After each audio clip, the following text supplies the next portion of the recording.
हाँ एवरीवन, तो I hope आप सभी अच्छे होंगे। तो आज का क्लास होगा सीडीपी का मैंने मल्टीपल क्वेश्चंस ले लिया है, एमसीक्यू लिए हैं, जो अलग अलग तरह के चैप्टर से क्वेश्चंस है, जो आपके लिए बहुत ही महत्वपूर्ण होगा, आपके एग्जाम में बहुत ही हेल्प करेगा। इस क्वेश्चंस को आइए हम लोग सॉल्व करते हैं।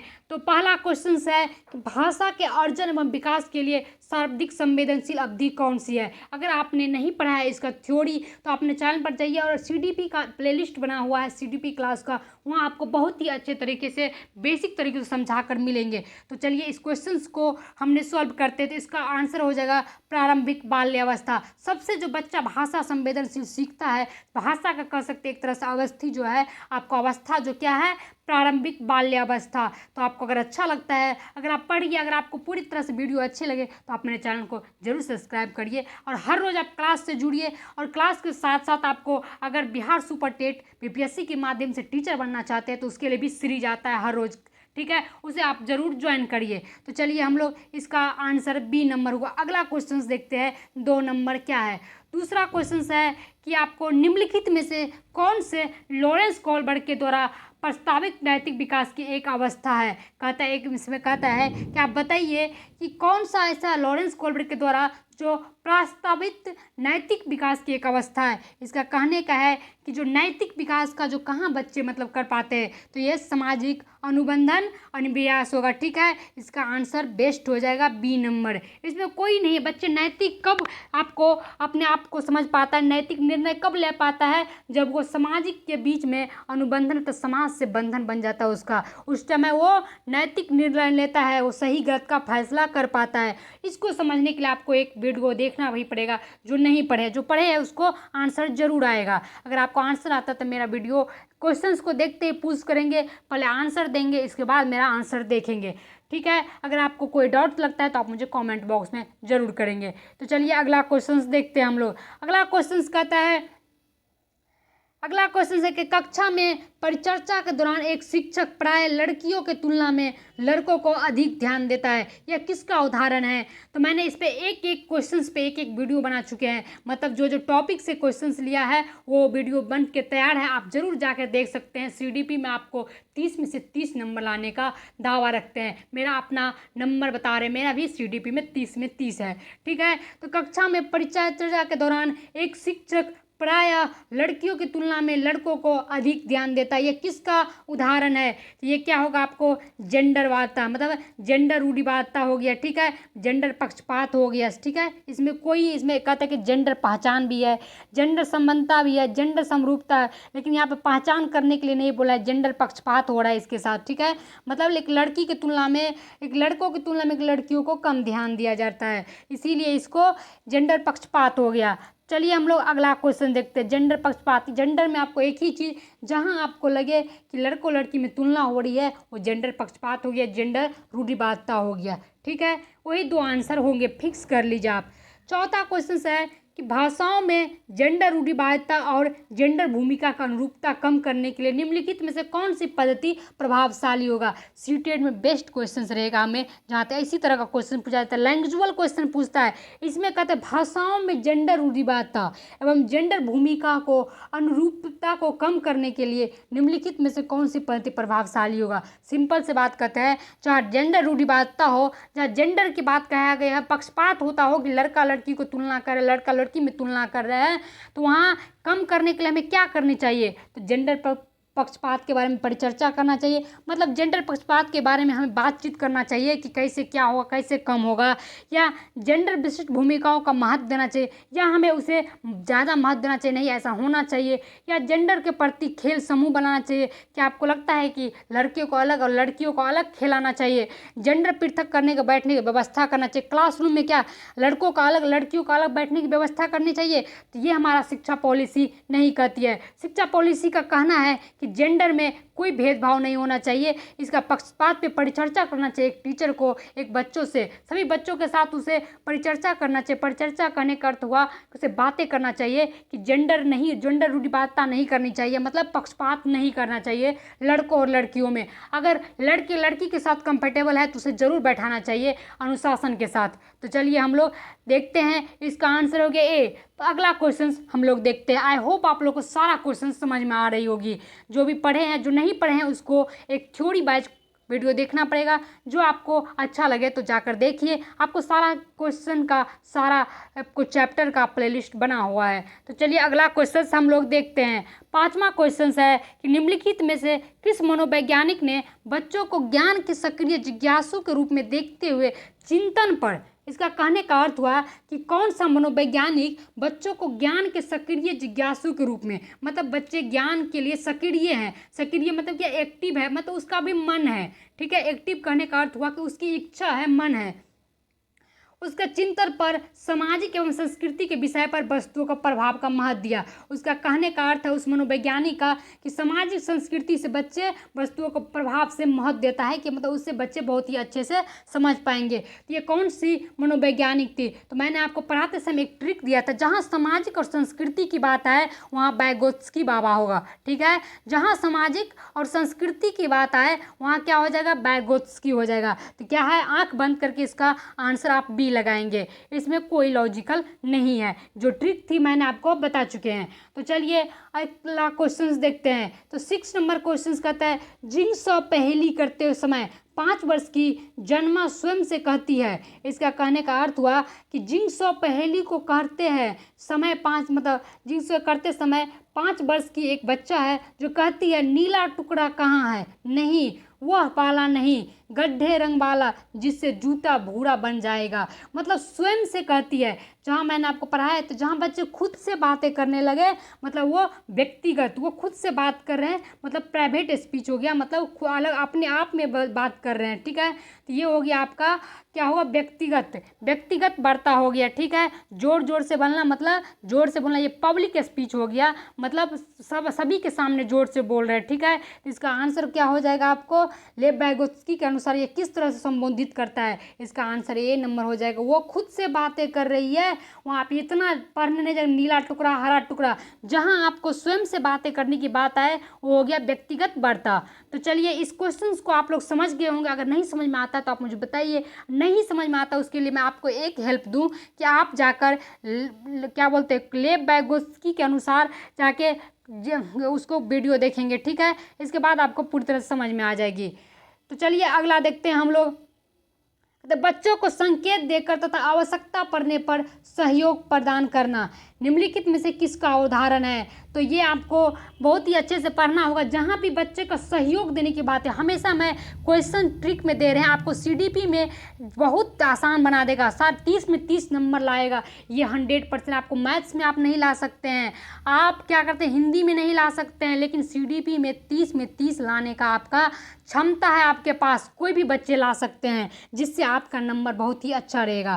कहते बच्चों को संकेत देकर, जहाँ भी बच्चे को संकेत देकर, इशारा देकर, थोड़ा सा हेल्प देकर, जैसे कि कहेंगे कि बताइए भारत का प्रधानमंत्री कौन है, तो बच्चे को यही याद नहीं याद आ रहा है, उसे थोड़ा सा हेल्प देंगे, नो क्या है? नो, तो बच्चे जस्ट कह देंगे नरेंद्र मोदी।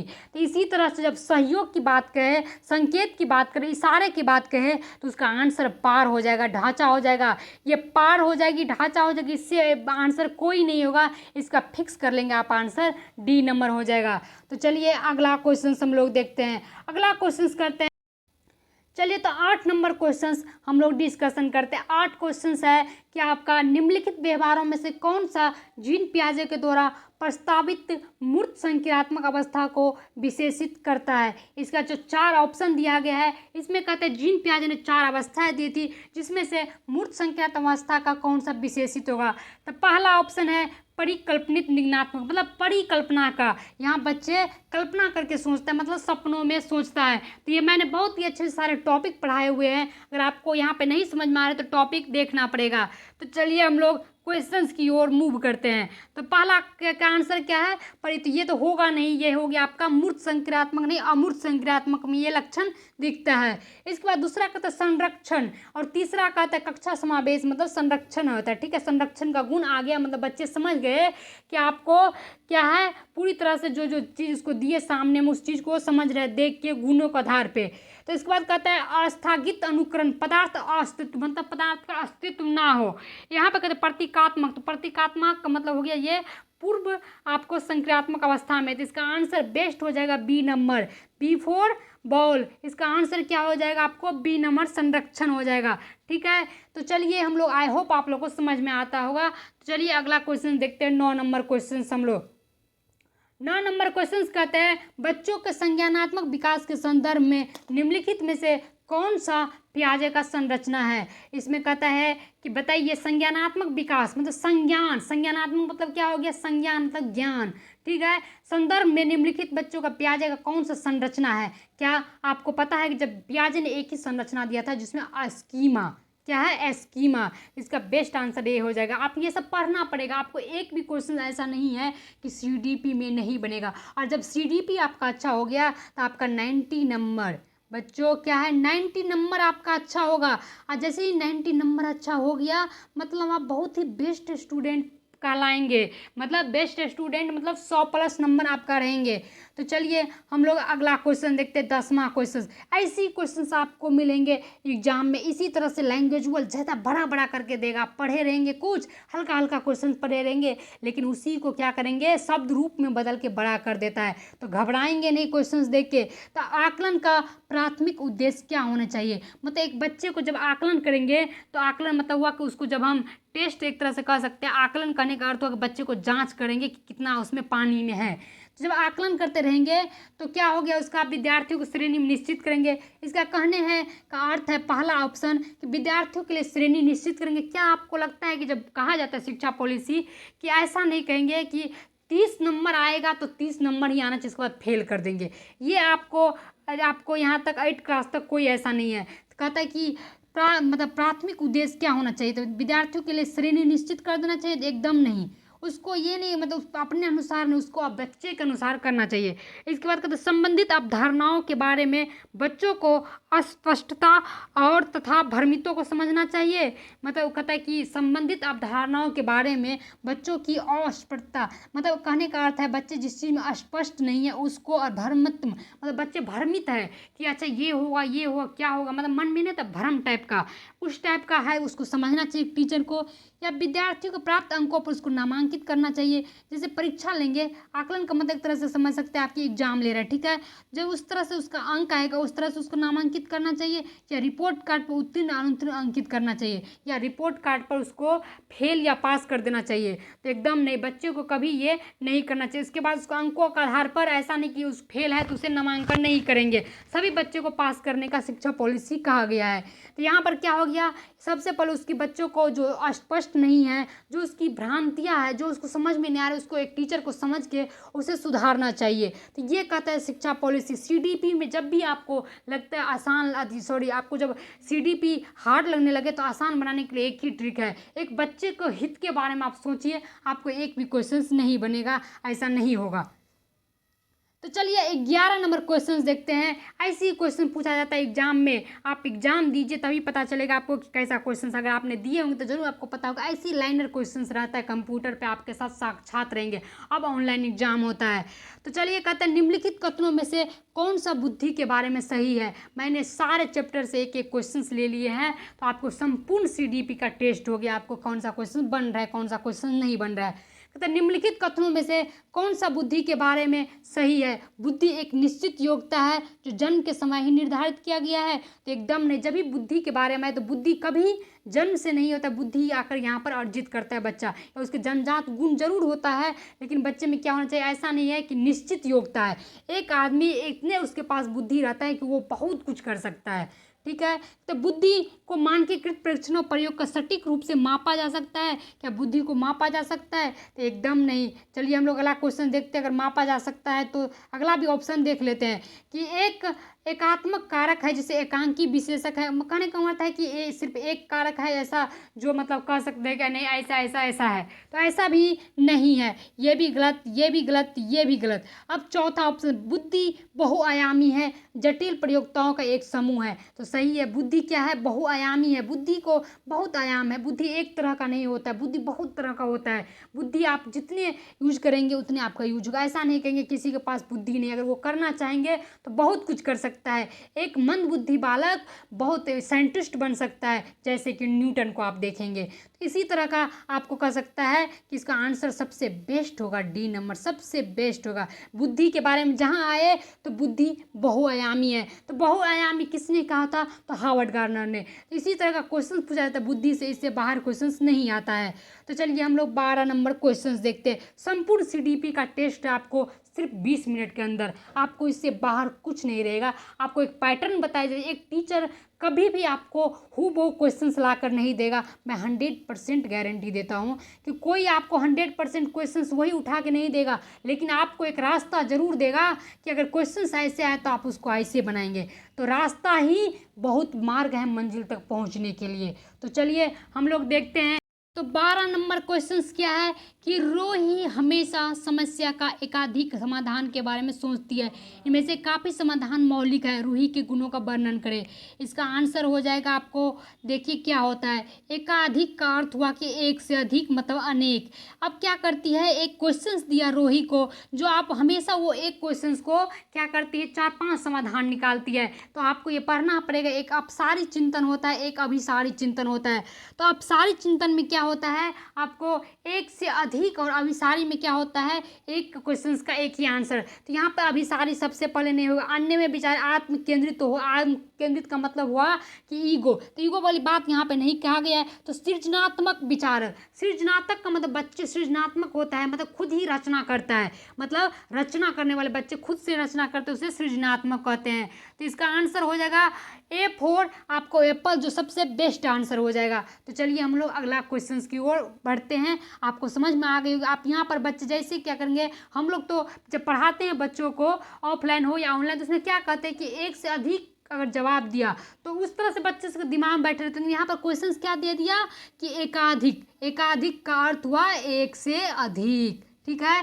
तो क्या हो गया, एक से अधिक। तो इसका आंसर हो जाएगा A नंबर, सबसे बेस्ट आंसर। तो अगला क्वेश्चन हम लोग देखते हैं। तो शिक्षण अधिगम प्रक्रिया से वंचित समूह को संबंधित विद्यार्थियों के द्वारा सहभागिता कम होने की स्थिति में एक शिक्षक को क्या करना चाहिए, ठीक है। तो इसका आंसर क्या होगा, कहते शिक्षण अधिगम प्रक्रिया में वंचित समूह से संबंधित विद्यार्थियों को, इसका अर्थ हुआ कि जब एक बच्चा मतलब वंचित रहे मतलब अपनी शिक्षा से, तो एक विद्यार्थी को सहभागिता कम करने के लिए इसको क्या करना चाहिए एक शिक्षक को, मतलब जब एक बच्चा पढ़ने से थोड़ा सा वंचित रहे, उसको एक शिक्षक को क्या करना चाहिए, बच्चों को विद्यालय छोड़ने के लिए कहना चाहिए, या इन स्थिति जैसे स्वीकार कर लेना चाहिए, या इन विद्यार्थियों को अपेक्षा कम करनी चाहिए, या अपनी शिक्षण पद्धति को विचार करना चाहिए। तो बच्चों को गीता सुधार के कारण, मतलब बच्चों को सभा गीता में सुधार करने की तरीके नए ढूंढने चाहिए। तो एक टीचर को हमेशा क्या होना चाहिए,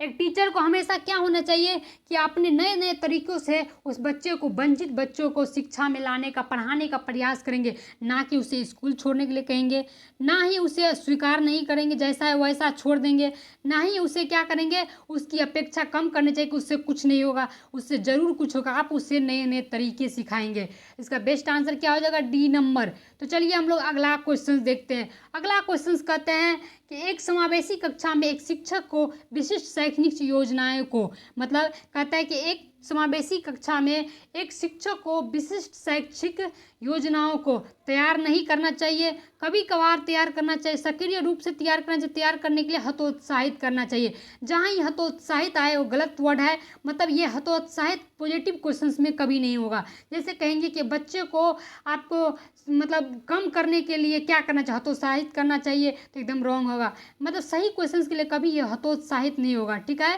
तो चलिए हम लोग अगला देखते हैं। इसका आंसर सबसे हो जाएगा सक्रिय रूप से तैयार करना चाहिए, ठीक है। तो सक्रिय रूप से तैयार करना चाहिए, मतलब एक समावेशी कक्षा में एक शिक्षक को विशिष्ट शैक्षणिक योजना, इसका विशिष्ट शैक्षणिक योजना कहने का हुआ कि एक अच्छा से अच्छा शिक्षा देने के लिए क्या करना चाहिए, तो सक्रिय रूप से तैयार होना चाहिए, मतलब तैयार करना चाहिए। एक टीचर को मटेरियल तैयार करना चाहिए, उसको फिगर बना के लाना चाहिए। बच्चे जिस रूप से सीखेंगे उसे उस रूप से सिखाना चाहिए। तो इसका आंसर क्या हो जाएगा आपको सी नंबर। तो चलिए हम लोग अगला क्वेश्चन देखते हैं। अगला क्वेश्चन कहता है पठन वैफल्य बच्चों को प्राथमिक लक्षण क्या होगा। मतलब पठन वैफल्य, और आपको इसी तरह 3-4 वैफल्य पढ़ना होगा जो मैंने क्लास करवा चुके हैं। तो आप जरूर देखिए, पुराना क्लास जरूर है लेकिन आपको बहुत ही हेल्प करेगा। जैसे ही पठन आ गया मतलब पढ़ने में आपको क्या हो जाएगा, दिक्कत हो जाएगा। गुणनफल मतलब जब गुणन अथी होगा, वैफल्य होगा तो मतलब उसको गुणा करने में मैथ में दिक्कत होगा। तो इसी तरह का इसका टॉपिक है, आपको पढ़ना पड़ेगा। अगर आता है तो उसका आंसर आप जरूर दीजिए। क्या होगा, न्यून अवधान विकार होगा। आप सारे चिंतन पढ़ने धारा प्रवाह में, मतलब पढ़ने में धारा प्रवाहित, पर धारा प्रवाह, पढ़ने की क्षमता, मतलब एक ही गति विषय को बार बार दोहराना, इसका आंसर क्या हो जाएगा। तो देखिए न्यून तो अवधान होगा नहीं, धारा प्रवाह पढ़ने की अक्षमता, ये सबसे बेस्ट होता है कि उसको जब पठन वैफल्य हो तो उसे पढ़ने में बार बार क्या हो जाएगा, दिक्कत होगा, मतलब अक्षमता होगा। जैसे कि पढ़ने की धारा प्रवाह, तो ये जब दिक्कत होगा तब ये होगा ही नहीं। जब बच्चे पूरी तरह सही है तो इसका आंसर क्या हो जाएगा, बेस्ट फॉर सी हो गया। ठीक है, सी फॉर काइट। तो चलिए 15 क्वेश्चंस का सीरीज था जो आज आप लोग के साथ खत्म हुआ। तो आज का क्लास एंड है यहीं से। आप लोग ऐसे ही बने रहिए। अगर आपको अच्छा लगता है तो वीडियो को शेयर करते रहिए। मिलते हैं आपको अगले क्लास में अगले सीरीज लेकर। तो चलिए, थैंक यू।